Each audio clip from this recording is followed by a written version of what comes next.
நீலகிரி மாவட்டம் குன்னூர் அருகே உள்ள கரன்சி பகுதியைச் சேர்ந்த பெண் வயநாடு நிலச்சரிவில் சிக்கி குடும்பத்துடன் உயிரிழந்த நிகழ்வு சோகத்தை ஏற்படுத்தியுள்ளது. கேரள மாநிலம் வயநாடு பகுதியில் கோர நிலச்சரிவு ஏற்பட்டது.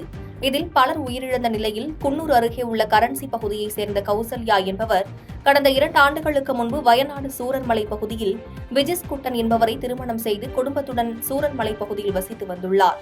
விஜிஸ்குட்டன் அங்குள்ள தனியார் மருத்துவமனையில் ஊழியராக பணிபுரிந்து வந்துள்ளார். இந்நிலையில் நேற்றைய முன்தினம் இரவு ஏற்பட்ட நிலச்சரிவில் விஜிஸ்குட்டன், கௌசல்யா மற்றும் அவர்களின் குழந்தை மூவரும் சிக்கி உயிரிழந்தனர். அவர்களின் உடலை குன்னூருக்கு கொண்டுவர இயலாததால் அங்கேயே தகனம் செய்யப்பட்டது.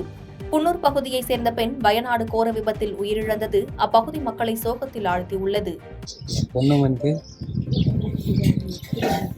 கல்யாணம் பண்ணி கொடுத்து 2 வருஷம் ஆச்சு. வயநாட்டில் சூரத்மலையில் நிலச்சரிவு ஏற்பட்டு என் பொண்ணு, பையன், மாப்பிள்ளை, பேத்தி, ஃபேமிலி எல்லாமே இறந்துட்டாங்க.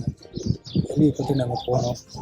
போய் ஹாஸ்பிட்டலில் பார்த்து கொண்டு வர முடியாத சூழ்நிலையில் அங்கேயே எல்லாமே எரிவிட்டு கொண்டுட்டு நைட்டு 1 மணிக்கு அங்கேருந்து கிளம்பி இன்னைக்கு காலையில் போய் இங்கே வந்தோம். கொண்டு வர முடியாத சூழ்நிலையில் நாங்கள் கொண்டு வர முடியும். பாடி ஓடி பாதகம் செய்பவரை கண்டால் நாம் பயங்கொள்ளலாகாது பாப்பா.